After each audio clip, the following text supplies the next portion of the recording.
Esse socorre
Mafi whawhetai ki a Fiona, Whakamari a Koen, a Fo'o, Mahala Whanonga a Koen, whawhetai pe Whakamari, Mau Mo'i, ke Mau Toi Whanongoa i ho Wholofola, pai honoa kone kina, Mau Ngahi Lau Mari, tō Nia si kau malanga, kau wakonak, aki nau tolu kotoa pe, si ngai whawhangai tamai, ngai whawhangai whae, nau whanonga mai mei api, pe si kau talavo, kau whinimu, i kau ngā pirikim, i kau ngā karistiani, e ki tuke hara he wholofola a kono a kone kina ki mau tolu a ke mau nofo mau tai ngau mau nofo alu o toi o a toi horo mui he taimi mau whiohi ai he taimi mau nofo ai ki a Fiona tāpua ki ai wholofola kono tāpua ko mau ahi lau maari e tari ai kolo a tō ke kere kere hono whai ho mau ahi lau maari e tū pēr fua pai ai mau whanonga me taimi ki tāniti ua whao Sisu Christ mau whamu ui Amen.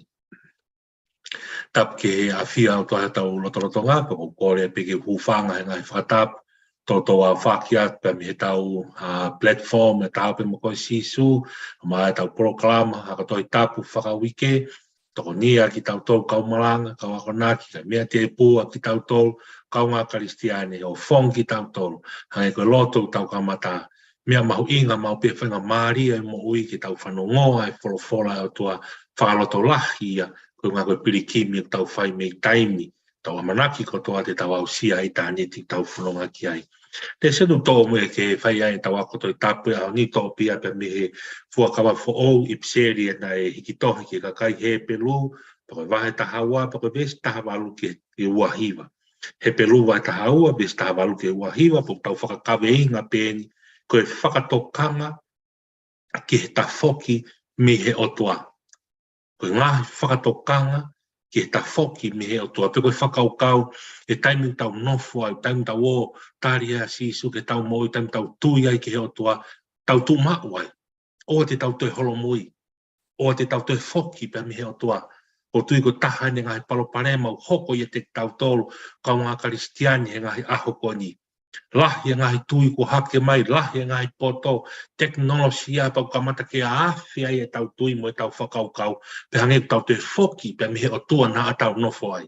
O tua na tau tui ke pa tau ilo ke o tua moia e ko Sisu Kraisi, te koe ako tui tapu i a hao koe. Maari au pitoi, ngai wholofola ko ni tau lau toka ngā pe, man tui lahi au pitoi, quotations pe koe ngahi kōti ko whai he tau te whito ke ipiseri kon ke kakai he Peru, ngā ake tangai tala noa e fua kawa motua o mai e ngahi I nisi kakai nei holomui e nau tauhilot ke o tua. E ka pau te tau lau, pau tui pe te tau ala anga pe mo ngahi na tūla e tohi, ka te lau whalu wako tokonien ka ki tau tau whamalanga. Taim kou whihi ai a ngahi vesi ke te nofo whakau kou lau me he vesi ki mua. Lau me ngahi wahe ki mua, lau me wahe ki mui ke te lawa ilo e ta whole context pe koe fo I tūkunga pe koe fo I nofo anga hui ai e tala noa ke mahu inga maari. Kau e ki vesi au ni, hange koe ke tawala anga me ngahi tala noa ni o mai me whakau motua. Kai ke kono nau mohono whakau kau tefi tōko toa koe whakatokanga ka te tau tō o te tau te whoki pe me heo tau tau tūmau ai.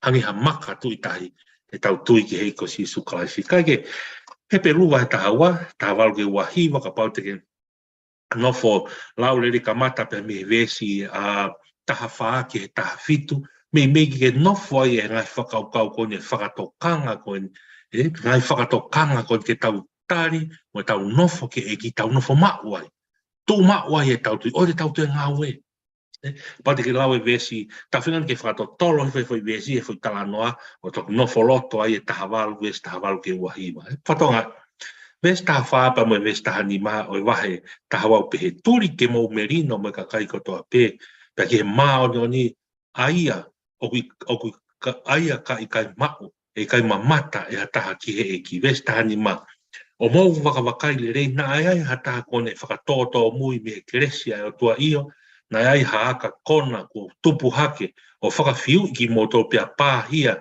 o pia pihia ai hono kotoa. Se suka koe ngai whakaukoen o tala noa kon ta amana ke tau tala noa ves taha walu ke wahiwa o de mai tau wakawakai le lei. Na wai hataku kamata ke whakatoto mui ia me he keresia o tua. Na aku ai haaka kona ko tupu pe mofere. Matu koe aka tai tupu pe mofere. Pa tupu hake whakawhiu ki moto pia pihi ai hono koto. Siko koe ngai whakatokanga a tangata whatu I piseri ko ni ke kakai he Peru. Ai e tau ngai aga toi tapu ki mua e tohi he Peru na tau tala noa ai. Koe tohi he Peru ko ni with unknown offer. Koe ke mahino po koe ke ilo pe ko hai e tō tāna ne whatu e tohi. Ka koe tohi ko ni ke kau ngā karistiani, ke kau karistiani na nau nofo mo vete takai holo I Palestine he kuonga ko ni hiri haere hake a sisu. Ka koe kakai nei whakawhi ātu nia I ki nau tolu. Whakawhi ātu nia nei ai o tuku piri sone pina e ngai whakamamai ko ngā koe nau tui ki he eiko sisu kalaisi. Ngā ua na nau whai mo nau taui ki he eiko sisu kalaisi. Nei whakawhi ātu nia I ki moto.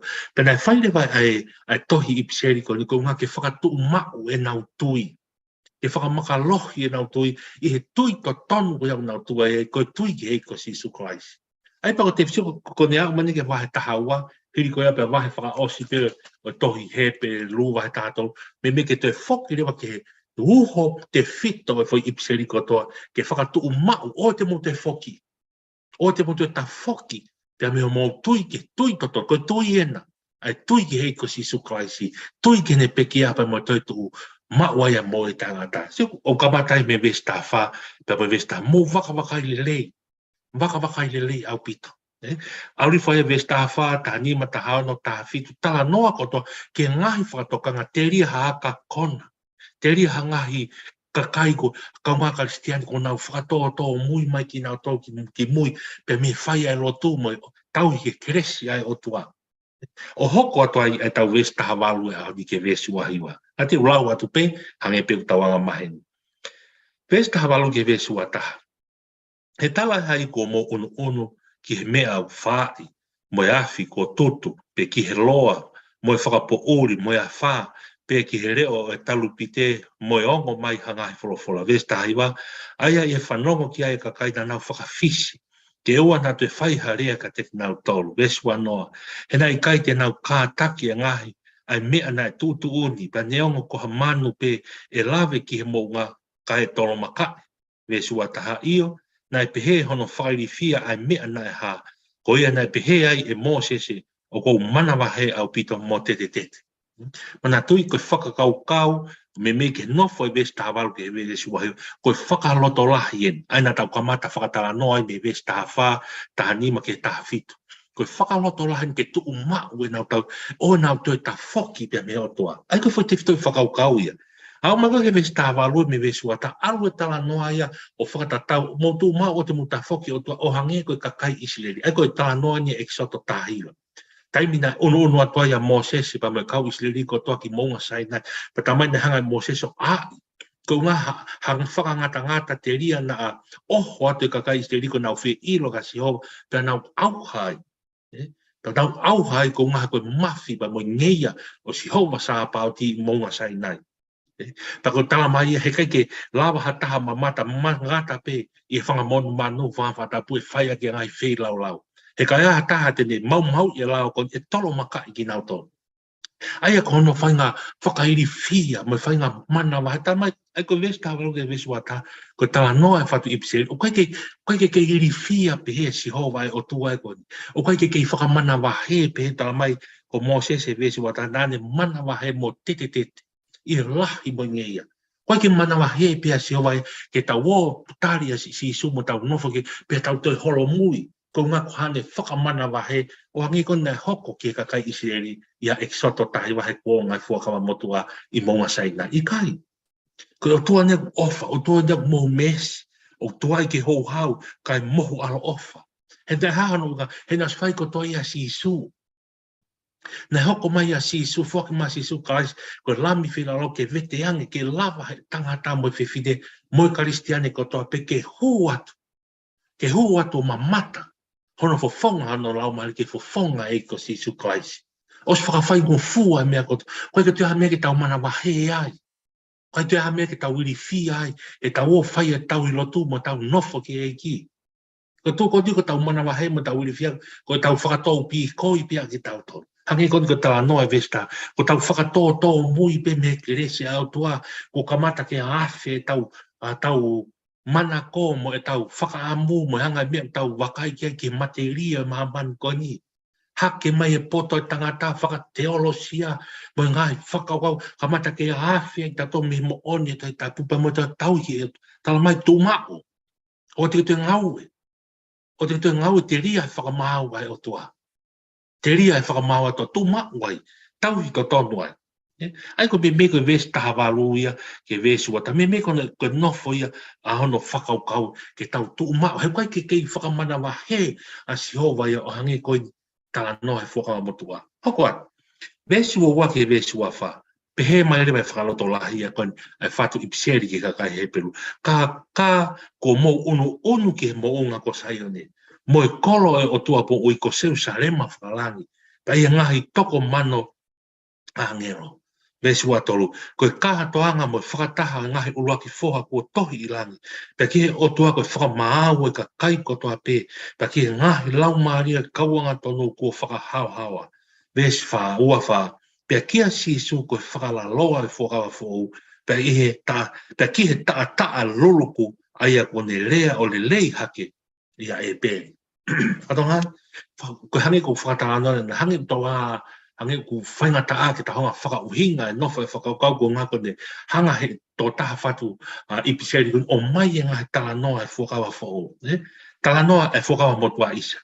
Vesi taha walu ke vesi ua ta tala noa ke ngai whakairi fia mo whakamana wahe, mo kai ke lava. Ko mea ko ngā koni ko tau wāofi e wā mama. Mea koni e wā mama o whakamotua o tau whakawāofi ki tau tau rea tā o si sukalaisi. O te tau te wha, he koe ke tau maha mama o pehea o tua e me whainga tangata. Hau mai rewa ke vesi ua wake ua whatamai, ka kua mō unu ki mōnga saione. Mōnga saione whakatala noa koe koloia te vita. Pe koe whakaukau e koe koloia o tua mōi koe seu sarema whakamlangi.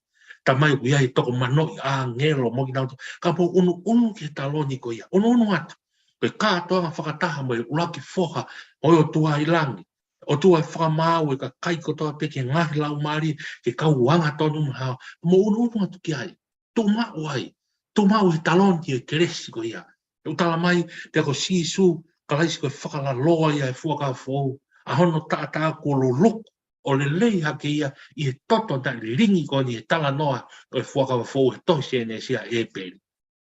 Ko lo loko fungani hake tātā o sisu kalaisi ia. Ko whainga maria ia ke tau whakaatā ki tātou o i kai ke kei whainga taa e ke tau ofi atu ki ho tau otua, ka tau ofi atu ki ho tau otua, ko ngā ko tā ta au si su Christ. E whatonga koe whi tala noai, koe whi whakau kau ia, ka mo un tuma oai. O atu ngau e tui, o te tau tui, hangi ha maka, tui ta hangi lau te punake. Si su koe maka tu tau tuma o ia maka tu koe ia. Maka ni toka ai koe koe eiko si su Christ. Hangi koe ngai whakatala noa, whakai eke nau tolu koni kau wa inga he All Blacks. Kau wa inga aka pulu. Koe mahino, ma mea le lei koe tau whamatawa, whai mo fua au tau peke tangata kene strive ene kolkea o tau i he All Blacks. Kene wa inga he All Blacks. Ka koe mea whainga taha ke toko taha wa inga, ene taimi kene whakatu mao ai ke puke mao hono fika. Mohono tuunga ke ua na te au hake ata o la kasi ia. Taimi o whainga taha. Pepe taimi tau o no whai ke eiko Sisu Christ. Whai mo fua tau tari mo tau whakawhia Sisu. Ka koe taimi tau pore ai e boi.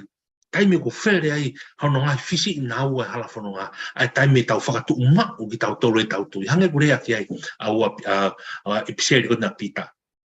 Tamani ko tau ko ni, ko tau whewha uhi ko ni moha lau maari e, moha ka kano, ka koe fu lau maari e te bolo. Rea ki ai wholofora. Lau tamani ko konga kau ko li sione. Ko whetā aki ko nia setane, ko fu wiwi, mawhai, whakarewerewa ia. Ko pau ke hanga ia o hofi ki tau tolu, ai ke tau hanga whakatu mao e tau tui. Whakatu mao e tau tui hei ko Sisu Christ. Hangi pe ko whenga e tangata All Blacks mo tangata aka pulua mo ke tu mao o ne whika. Lau i hoko hanga i tau lai, o a lawa taha la kasi hono tunga. Whia mao ne fitness, whia mao ne skills, whia mao ne ngahi tau kei. Ke fo o mahulu wake. Pehe tau whanonga i e lotu. Ta koe whakaloto lahi a whai e paula. Whatu i pseri ko ni ke kakai he pelu. Tu mao e tau tui. Ia Sisu ko luluku hono tātā. O mahu ingangi ia. Hato e tātā ha wheila rau ko tala noa mai whakamotua. Mahu ingangi tātā ko luluku he ko Sisu Christ. Tu mao i monga saion. O noa ki ai. Nofo ki ai. O atoi mawaha. Vesu anima. Wakai ke oa te mo whakawhisi, ko toko taha o kureani. He ka pau na e kai hao e ki nau tolu he nau whakawhisi kia te ia, na e wholofola mai i mamai. Hua noa ki taua o ka pau te ta furi tua kia te ia o wholofola milangi. Seko ko o te tau te holo mui, o te tau whakawhisi. Ko taimu tau whakawhisi ai me toko taha o wholofola mai milangi, e tau tea ki tau tolu. Tau tea ki tau tolu, e ka kaha o whai tau tea mo e whakamau ai o tua. Ka pau tau whakawhisi peki nau tolu koini, whai mai ngai tūtūn ki lan, o te tau whakawhisi, o te tau te holo mui, he taimu tau tui ai ki ho tau o tua. No whamau ai, te ria e whakamau ai o tua, o tūtuku mai, vesua ono. A ene a whiona ane lului, na e lului e hono reo a mamani e taimi ko ia. Ka e taimi ko ne tala ofa pe o toe tua taha pe e kululu. Ai e kai whai ki mamani pe, ka ki langi whoki. Ase tala noa ko ni he pelua ta hawa vesi wano, te ase pia palofisai ne whai e haa ki ai wahe uapa ko vesi ono. Tala noa ki he lulu, ai ko tala noa ke whakaukau e lulu i ko ase ko ni, i he tala noa he pelu he ahoni, uhinga ke whakamāhu ai o tua. Whakamāhu ai o tua, whakamahino e haa ki ai, ko whakamāhu ai o tua whakarewerewa, koe ke peheke. Hoko e whamau o tua hau ki lang, uhinga ne whakaukau kone whamau he koia e tui, koia e mawhai, koia e whakarewerewa, i langi, i mamani pa naaro molo, i he mea kotoa pehe univesi koni, a si hoa sa pauti koni. Aine a whio tene lolo a mamani, lolo po, koe whamau ia e o tua. Talmai he aho e whamau e hifo kotoa mai ki nau tō milangi, a rafu ki nau tō mamani o nau nofo kotoa, ai whamau e mamani koni. E ko tui ngai tui ko si hoi. Ko ia tene hanga whamau e mau. Ko mawhai me whare, ai ko uhinga ia. Tala mai he ipseri he pelu, ki ka kai ko ni ka ki tau tolkofa, tō mao e tau tui, o te tau tui ngau e. O te tau tui ngau, he ko tui toto noeni, o tau tu ai. O te tau tui o whai tau tui toto, tau tui awhi, tau tui ki ha tui ke. Tau o whai tau tui tau tui awhi ki tau toki ha tui ke. Mua ngai whakau hake mai ngai lotu ke. Tau awhi ki tau toki ai, hauna tō mai e te paanga. Mai ngai whainga maari e, whai ana toko ni whakasiri ni kita. Awhi ki ta ke tui ko. Tala mai au ni tū mao. Te ria e whakamau au tua. O ta tau ai pe, hau ke mahaki ia. tau masiwa ha o pe ke more tau hange ko tala no si o pe tu ma o tau tui te ria e whakamau ai o tua o tu unoku mai hange tando ke fo e laka ke pe haka kai na ke pe na fanong kana to ke si su pe mai flo fly a whakamau ia ka kai ki na to e whakamau I na to na o si iro le pe le rei ke fai pe na to e kovi na o si iro le pe mea ko kovi ka ke tau ke fina ngalo tua kana ke fai pe na to ria e kovi e laka ange ai whakamau ia si ka kai koe hala ata ke nau iro ki nau to ai whakamau ia koe pe mo au o ta o si iro le rei ai o tua ai whakamau o tua kone ai whai ofa whaki si su klaisi ta o si iro le rei pe ka tau ki afi pe ta to whai a mea ke whakamau I kehi ki tau tau a koea o hinga e tala noa au tu mau o te tau te ngaue pe me tau tui ki heiko si su klaisi vesua noia ai ke whao si vesua fitu ke vesua hiwa Te koe ni koe rea ko ia toe tu o taha pe o te whakaha ai awe o ngahi mea o kululu I. E koe ngahi mea ko ngauhi ko ia ke tuu ai pe a ngahi mea ta e lulu I. Vesua walu ko ia koe mea I tau mao hapure anga. Ai ai kai wha lulu I. E tau whawhetai mua. Pea ke tau whai ai ki he otua hangau e tene ho I ai. Whai mai whakapa apa mai mana wahe. Vesua hiwa he koho tau otua koe afi whakaauha. Ta noe te talo no me vai fa vi sua fa. Patonga yang o ta tu o ta pe o toe pe ai fa mau. Mea ko toe lolo I nga mea ko to pe. Mea ko to pe ko pau ki fa mau ke o tua. Ko ia ve sua valu I tau mau e pure anga o kai fa lolo. Ai ko pure anga ko ia tau wanga o fa o hinga e fa ko si su klaisi. E ta to ta ko tui ke ko si su klaisi. Si su ko pure anga ia he wani. Ko tau mau ko si ko pure anga ke ro he ke to e fa mau ai o tua ia ki ta o tu mau mo ne nofu ke ko si su klaisi. O hinga ia ve sua valu o kai fa lolo ka ke tau fa fe ta I bua. E tau mau e pure anga ko ia. Ai o tua ko ia ai pa tau fa fa ta ko tau ngau ke ho ia fa ai fa apa pe mo mana mai fa apa mana mai mo ko apa sia tau mana wahe whai ki ha kovi, tau mana wahe toi holomui, ka tau tuu mau, I tau ofa ki tau ekosi, mo tau ilo whapapau. Tau ilo koi ai hala mo on mo ui, ko pau ke tau wau ke mo ita, neongo hae ngai whipare kina e kau pia o taimi, kau amanaki e tau mui, a ki tau tolo tau nufo mau ki ekosi suklaisi. Te tau mau e pare amalani kalau ni mo ita ngata ko pure anga ia ko ke lulu pure anga ko ke whakamau pe monu ia a koe pe mo o tana fo mau ke pure anga ko ia ko si su klaisia si su ia pure anga he wani tana fo mau o te tatu ngau e mia hange ko vesi fa o se vesi waiwa he ko tau otua ko ia fi fa au hange tau fa tala no ki mua fa tala mai ia pe he ka kristiani ni ko otua ia ko otua ita Aga o tua ia tau tea. E wā upio tala pai kau karisiane ni o koe ke ia hawhitu ia ko heri, o koe ke whamamahi pēa o tua ia. I kai, tala mai koe o tau o tua, koe awhi whakaauha. O whamāua e o tua o tūnuku ke he māmani koni. O ia ia whakamāua e o tua o tūnuku ke he māmani koni. Hange ko tau tala noa e honi. E tau tea e si hoa, a ki tau tolko tau o ilo e mo oni. Tau si ilo e mo oni e toi tapu pa mo oni e wholofola whakaha mai e eiko si ko mo oni ia. Ka tau ki ta foki pe tau tauria ke merie ia ange pe ki tau tauria ke materi o e mahamani koni. Tau malanga i pe tau toi wholofola maari e mo tano ka tau ki ahafu e pe ki tau tauria ke whai e materi o e mahamani koni. Ko mea whamau inga ka ki tau tau. Tau lau e wholofola, tau ope mo sisu, ko e tofo mawai. Me a mo i ko e tau rea. E tau sio, ufanga what, mea tau wala kia, feitu tau wheo ai, ngā ngatu e kōsperi he tau moui. Rea, ta e uwhi e wholofola e tua, koe ke hangi koe ngai aoni, hangi tau lahi ange e ngai aoni, ke whakarerei e sio ho wā, koe ke sio e mamata mai ka kai ki ho tau wā. Mamata mai ka kai ki ho tau wā, ke wā rerei ki tau tolu, kai whala e ke toi tapu. Mea tau wala mo ua e ngai aoni ka wā karistiane. Tau whinga ki tau tō ke whaka mawahe pe whinga whaka ete haki ke hola me mone toi tapu te ria nā te wā kovia mo tō kau ngā whanonga. Mau ingange hoto wā mo tō kau ngā whanonga he te whai e whina ngā roa tō. I kai tala mai aon. Mantuke o tuai koe o tua koe awhi whaka auha. o tua ia fai whakamau. Ka tau lelei kon mo tāpua kaunga Karistian tala noan ko lehan ka ki tau tau kaunga Karistian. E tau maua ko sisu ke ka tau moui whanau i fo oi pa tupulaki he keresi o whamai. Tu maua. Anga whewhe ka whakatu maua i.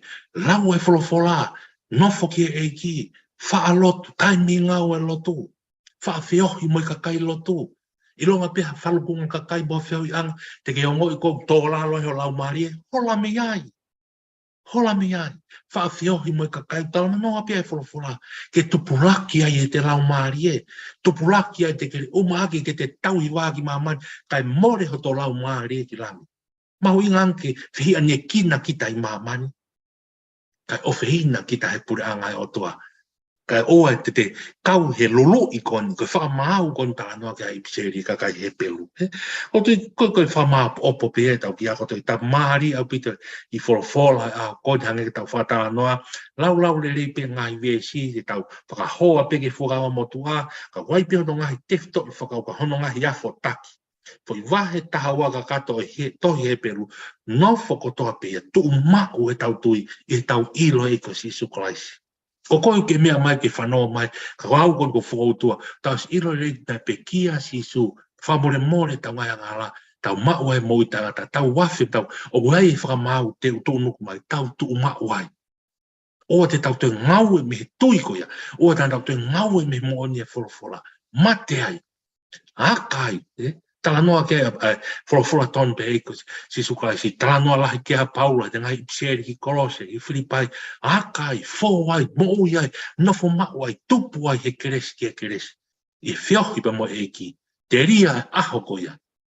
E te tau hao pa te tau unga i pure anga o kai e lulu i, pure anga ia mo toko tahe o whalala ki a kaka he kai whakamau a kaka ia. Ko whanga iko Sisu Christ ia. He ko Sisu ai whakamau i. Hau ka kai unau whanonga, a ki koe pe mau ke whanoma, a ki tau tolu pore tau mu ki tau nofo mau i a Sisu, he kai whakamaua ki tau he kuosi tohi ho tau hingo ha tau tolu, i he tohi o moui. Kai ke whakaloto lahi, tau ange wa te mooni e wholofola, mo whakatokanga e wholofola honi ka ki tau tau kaunga Karistiani. Kai ko tau lotu, hange koni ko tau platform koni, mo tau wako toi tau, ko koloa pe ki tau mai o whanonga e wholofola, and then tau oha tau towhai hamea ke kai. Fe mau ke hiri tau ako toi tapu ni whakaloto lahi ki homo, whakaloto lahi ki moui. Tu umau e tau tui he ko Sisu Christ. O ta tau ai pepe koe hahara whanonga. Tu umau e tau amanaki ki e aho e whakamau. Te tau hao me whakamau o tu nuku mai. Ke moui tangata aki, e tau fou i he ko Sisu Christ. O toa mafu koe wholofola ko ma wako pe whakaloto lahi. O mai ka ki mautu whakamakalohi e mautu ke mautu mau i te koe Sisu. Pe hange koe whakatala noa e aho koe, he kai lava mautu mau, aka mau iwi moha mau poka koe mautu mau i te koe, a ke mautu i ho pe kia moha toi tu, tui ki he lau maari ke ngāu e lau maari e māno ni ho mau aho, e mau mo i aho, e whakatu mau ki mautu ka te koe Sisu. O na mautu e mawahe, o na mautu e holo mui, o na mau te whakatau tau mui, pe whakatau pi koi, e tauhi ke kresi whai whia a whiata, ka mau nofo mau i atui, tutui atui, tau wōpe mo koi Sisu, ko ngā ke whakapapau pe hon, ko tohi o mau ngā toi o mo ui.